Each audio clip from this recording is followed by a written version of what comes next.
This is a clip from an earlier live stream. I know you're going to like it, so the link to the full video is down below. Check it out. I'll see you over there. Interacted with someone who has a very paranoid, conspiratory way of thinking about the world. And it's just so frustrating because nothing will get through to them. You may have come into contact with a conspiracy theorist out in the wild. In this video, I will explain why it's very unlikely that you will actually convince a conspiracy theorist to change their mind with evidence, and why it's honestly really difficult to be in any sort of relationship with them, whether it's romantic, family, friends, work, school, whatever. Now, a while back, I made an entire video on the psychology of conspiracy theorists, which covers like what the research has to say on this topic. But today I want to go a little bit deeper into the specific ways of thinking and reasoning that people like this tend to engage in, because it shows up in everyday micro interactions. When you're dealing with someone who just has this like undercurrent of paranoia, who chronically believes that powerful people are out to get them, including sometimes maybe you. And I'm going to be using Candace Owens' content as a case study for a lot of the things that I'm talking about. Okay, hold on real quick. Some conspiracy theories do genuinely end up being proven true. Simply dismissing something because it sounds conspiratory isn't scientific either. However, when someone chronically believes in conspiracies due to cognitive errors, that's a problem. Without further ado, why is it so hard to argue with conspiracy theorists? What are their ways of thinking and reasoning?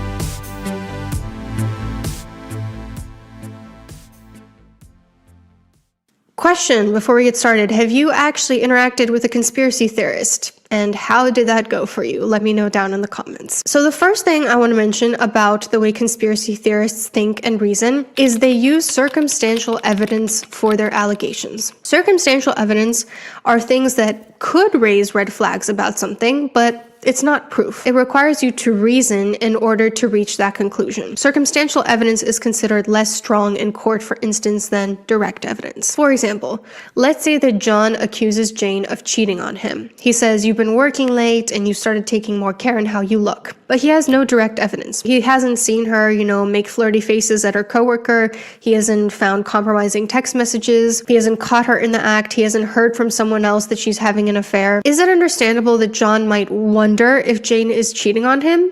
Maybe, but it's not sufficient proof to be convinced of his conclusion, because there are other possible explanations too. Maybe she's decided to take work more seriously, or maybe she's trying to do self-improvement in the new year. Circumstantial evidence means that sometimes people are just going to be at the wrong place, wrong time. And motive is often a big one that conspiracy theorists use as circumstantial evidence. They'll say just because someone is motivated to do something, that's evidence that they actually did what they're being accused of. For example, let's say that Glenda accuses you of sleeping with your boss to get a promotion.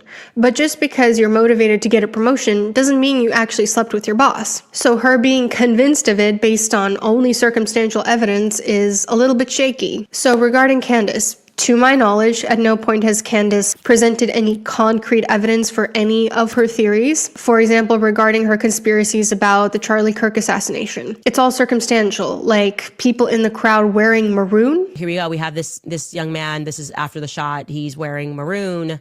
Show you another person here sitting there under the tree after the shot, and he's wearing maroon. Show you another person here. We're going to come back to this person who is wearing maroon because his dad is going to say something publicly.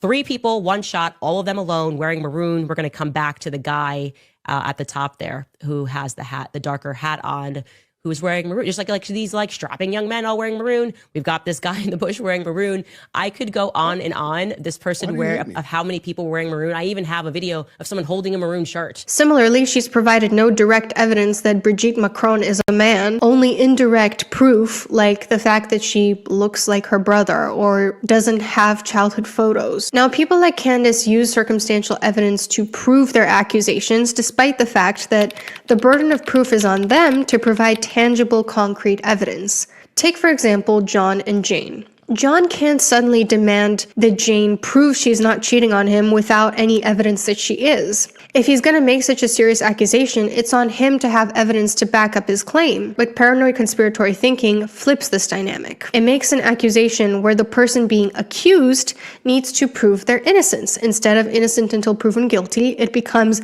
guilty until you prove yourself innocent. Suddenly it's, I'm 100% sure that you're guilty, and any attempt at you proving your innocence is actually going to be rejected. More on that in a second. So with Candace, the burden of proof is on her to provide evidence for the outlandish theories that she's perpetuating. But instead, she demands the people she's accusing to defend themselves against accusations she doesn't have direct proof of. Why should Brigitte Macron have to prove that she's not a man? Candace doesn't have any direct evidence that she does, and honestly, even if she did, who fucking cares? Candace's evidence is either circumstantial, like she looks like her brother, or hearsay from unverified sources. Let's find an example of this in the family sphere. Let's say that there's a dad who feels easily slighted by his son disrespecting him. His son left the dinner table without saying thank you, he disagreed with him during a discussion, and he made direct eye contact during conflict. But all these are negative interpretations of ambiguous behaviors. Just because his son didn't agree with him or made direct eye contact doesn't mean he was disrespecting him. That's just how the dad interpreted his behavior. But the dad still presents that as proof of wrongdoing. So then the son gets put in a position where he needs to prove his innocence and explain and justify every little thing that he does. However, the son will always fail at this because another component of conspiratory thinking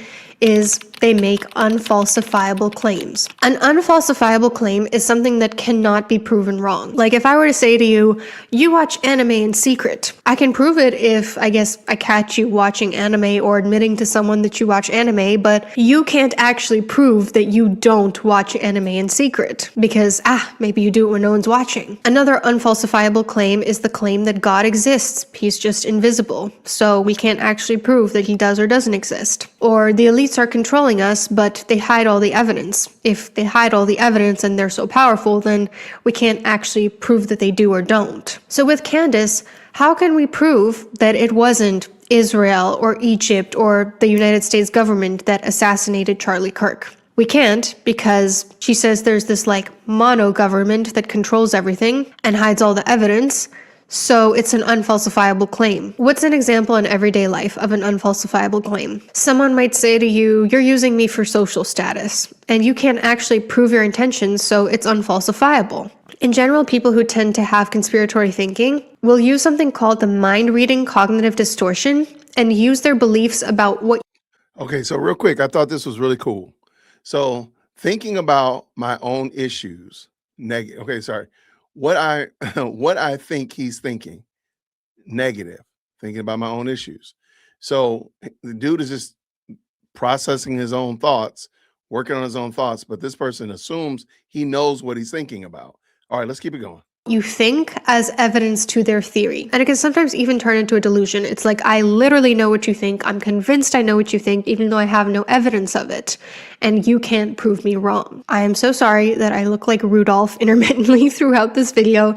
I keep having to blow my nose. And this is where the next piece comes in, which is that any response or non-response is perceived as evidence of wrongdoing. And that thing happened where there was an overreaction for no reason online, so I knew that I was on the right track and I should probably keep going. If the accused person actually responds, that's interpreted of wrongdoing. So if the Macrons sue Candace for defamation like they're doing, oh, she must have gotten under their skin, she must be onto something, they're trying to silence her. But if the accused doesn't respond, that's also evidence of wrongdoing. Like how the US government didn't make a statement with regards to her accusation that the Macrons put a hit on her. Oh, that's because they're in on it, they're covering it up. I did hear back from the White House confirming that that message had been delivered on Trump's desk, me saying that I had the information. I guess he didn't want to inquire further. So isn't it wild that she thought the president was going to talk about this topic, address this topic, but she has not shown us any evidence about that? I know I keep making a lot of hay about it. I know I'm not going to let it go. And no, I'm not going to let it go. How is it that you still have not shown anything, but you wanted the president? You thought the president and the FBI director and the chief dog walker and everybody was going to scramble and scrape because you said it? That's some crazy work, man. That's some absolute insanity. Which is interesting. But the FBI left me on red. And I will say I didn't go through an official channel and send an email, and I should do that. But I did send a text message to somebody very high up who received the text message. No response. Now, I thought that the claim of the French Foreign Legion being involved in Charlie's assassination, I thought the FBI might be interested. No phone calls even from Utah's FBI branch have come into me either. Wouldn't you want to see? Aren't we supposed to be investigating the Charlie Kirk assassination? It was totally not a state operation, and they really want to get to the truth, which explains why nobody called. No, Utah, not interested. I'm actually surprised Tyler Robinson's lawyer hasn't reached out to me. What's going on here? No, we've got to protect the patsy, right? We've got to protect the patsy in this situation. So you're damned if you do, you're damned if you don't. In everyday interactions, let's say your mom accuses you of hiding something from her. And she says, you're hiding something. I know it. I have a feeling, which is emotional reasoning when you say you know something simply because you have a feeling about it. This is another key component of conspiratory thinking, by the way. He makes my skin crawl. I can't explain it. I look at him and he's a bad person, and nobody can make me feel one way or the other about that. If you reply, I'm not hiding anything, then she can say, see, look how defensive you are. This is proof that I'm right. But if you just disengage and say, I'm not going to get into a fight with you right now, then she can say, see, you won't even defend yourself because you know I'm right. And I see this all the time with online figures who are forced to defend themselves for whatever reason. People demand that they defend themselves, and then they use their response as proof of wrongdoing. But if they stay silent, they also use that as proof of wrongdoing. But regardless, when you're dealing with such a person, not defending yourself is usually the much better move, because anything you say can and will be twisted against you. And yeah, even if you don't say anything, it's going to get twisted against you, but at least then they'll have less to latch on to. Another component of conspiratory thinking is their pattern recognition is simultaneously overactive and underactive, meaning they read into certain things and see a pattern where there is none, like maroon shirts, yet also they don't notice more blatant patterns at play, like, say, all the evidence we have against the man who's currently on trial for assassinating Charlie. That's why she keeps calling it the official narrative, Fed slop, or anything like that. That's why they keep doing that, because she doesn't want to accept it. And there's tons of more evidence that she's not going to accept when the trial actually starts. So she doesn't want to accept that, but she wants you to believe. This is where Occam's razor comes in. Like, it's easier to believe, like, okay, this actually makes sense. Tyler Robinson did it. Sure, he probably didn't work alone, but Tyler Robinson is the one that did it. It's easier to believe that than all of this cobbled together story that she wants you to believe. So, shout out to this young lady. Her name is, again, I dropped the link in the chat. And if the mods can make sure we drop her link in there, her name is, I just had it and then closed it out. I don't know why I did that. It's like Dr. Ann, I think her name is. Her name is, Dr. Anna. There we go. All right. Bring her back in, Jason. Let's go. Kirk. People with conspiratory thinking both see patterns where there are none and don't see patterns where they truly exist. This is called pattern overdetection and pattern blindness, because they're motivated to see patterns only when it involves this core feeling of paranoia, only when they want to confirm the belief that someone powerful is out to get them. Let's say both you and a mutual friend can't go out to lunch with your friend Vanessa. Let's say both of you have to cancel. She interprets this as evidence that the two of you have been talking behind her back. She sees a pattern where there is none. But on the other hand, she fails to see the larger pattern that both you and the mutual friend are sick, for instance. Maybe it's flu season. Maybe you had to cancel a family event last night, so it's not like you're only bailing on her. But Vanessa is simultaneously not seeing the pattern that exists and seeing a pattern that doesn't exist. Conspiratory thinking people also move the goalpost. Moving the goalpost is a logical fallacy where someone asks for evidence, but once you provide evidence, they demand for even more evidence. No amount of evidence is ever enough. So for example, at the beginning of her conspiracy theories regarding the Charlie Kirk assassination, Candace said, I'm only going to stop if Erica Kirk asks me to stop. And then when Erica Kirk flat out told her stop, she refused to stop. Going to stop unless Erica Kirk asks me to stop. Erica said stop. No. She was saying, no, I'm only going to stop if you tell me where I've lied. Again, like, I'm only going to stop if you prove to me an unfalsifiable claim, right? How does this look in relationships? Well, I once had a professor who would move the goalpost on exams. For example, he would ask for us, what does the prefrontal cortex do? And it was a paragraph answer worth 3 points. And so we would give 3 things, 3 examples of what the prefrontal cortex does. And he would mark us all down because, well, you didn't also cite that it does this and it does this. Nothing was ever enough. The goalpost was always moving, and the entire class was worried that we were going to fail. Now, if you actually disprove the conspiracy theory, that is also seen as proof of the theory's veracity. This is called a self-sealing belief, which is where you interpret any outcome, including the disconfirmation. Okay, an argument or position is self-sealing if and only if no evidence can be brought against it, no matter what. Okay.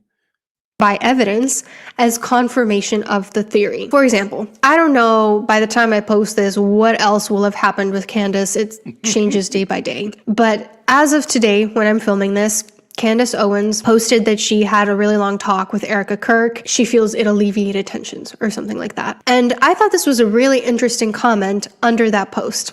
If her direction changes tomorrow, we will know that everything that was said before is indeed 100% accurate. There is no... Wait, I want to see the full comment. Hold on. Let me bring that up a little bit. Okay.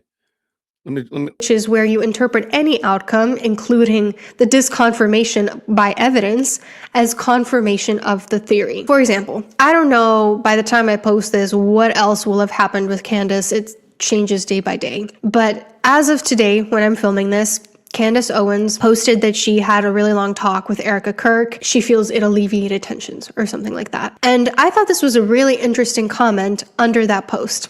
If her direction changes tomorrow, we will know that everything that was said before is indeed 100% accurate. And they have got something on Candace that she can't let anything happen to. That's interesting. I don't know why she didn't read the rest of that. That's some wild stuff, but we've seen this. So we definitely can agree that that's what happens. Let's keep it going. Oh, by the way, this is Dr. Ann, and her link is in the chat right now. I just dropped it. I didn't know the mods are going to also drop it throughout the day as well. 100% accurate. There is no circumstance under which such people will ever believe that their theory is disproven. Even evidence to the contrary, even somebody saying like, hey, actually I was wrong, actually new information came to light, is interpreted as evidence to their theory. This is related.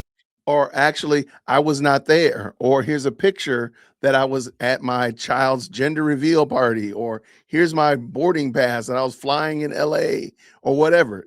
They're never going to be happy. The goalposts will keep moving and they'll just keep digging. Well, you didn't show the metadata. You had enough time that you could have.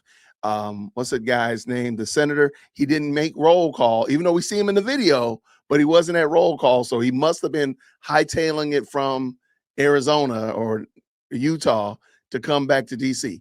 They're just never going to be satisfied. They're never satisfied. To confirmation bias, how we tend to dismiss evidence that disconfirms our beliefs, and we tend to prioritize evidence of our beliefs. And it happens a lot when people refuse to admit that they were ever wrong, likely because their belief is somehow tied to their identity, such as the identity of being a victim of the universe's elites. That is why there is no convincing these people. Even if literally the person spearheading these theories says, I changed my mind, they will never believe it. Also, dissidents are framed as enemies who are in on a big conspiracy. I mean, come on. Is that not everybody who's not Cantifa? Is that not every one of us? You're a Zionist. You're getting paid $7,000. You're this, that, and the other. The name calling only because you don't agree with these crazy theories that the woman comes up with. You could have questions. It doesn't even matter if you have legitimate questions about Charlie Kirk's assassination. If you don't follow lockstep with Cantifa, then all the names come forward. All the accusations come forward. By the way, the $7,000 one has kind of tampered down. I don't know why that one they've gotten quiet on that one.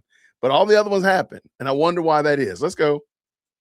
So Candace initially steered clear of accusing Erica Kirk of anything. But then, once Erica said stop and condemned the conspiracy theories, Candace also started criticizing her. So the way that this looks in day-to-day interactions is, let's say your friend Katie is telling you that she thinks your mutual friend Consuela has been turning everyone against her. And you politely disagree and you say, hey, I really don't think that Consuela did that. And you provide your evidence for why you think that. You then also become persona non grata, somebody who's in on it, who's in on Consuela's mastermind scheme. Anyone presenting evidence to the contrary of the conspiracy theory automatically gets shut down by an ad hominem attack. Oh, you're in on it. You're one of them. In conclusion, I wanted this video not only to go into the reasoning and thinking errors involved in conspiracy thinking, but also the way that it shows up in relationships. What happens when those conspiracy theorists go out into the world and interact with everyday people? Because at one point or another, we're probably all going to come into contact with them. Some conspiracy theories turn out to be true. Yeah, absolutely. But someone who chronically uses these errors in thinking and reasoning is likely seeing conspiracy theories where there are none. So as a reminder, those are using circumstantial evidence for their claims, flipping the burden of proof, making unfalsifiable claims, perceiving either. Okay, let me let you I screenshot this if you need to. I think this was an excellent summary of her name is Dr. Ann, and I thought she did an outstanding job of just explaining this in very bite-sized pieces. And I think her examples were spot on the money. So I know you liked that episode. This is actually a clip from a larger live stream. The link is down in the description, so you can go check it out. I hope you enjoyed it, and I'll see you down there. Grace and peace.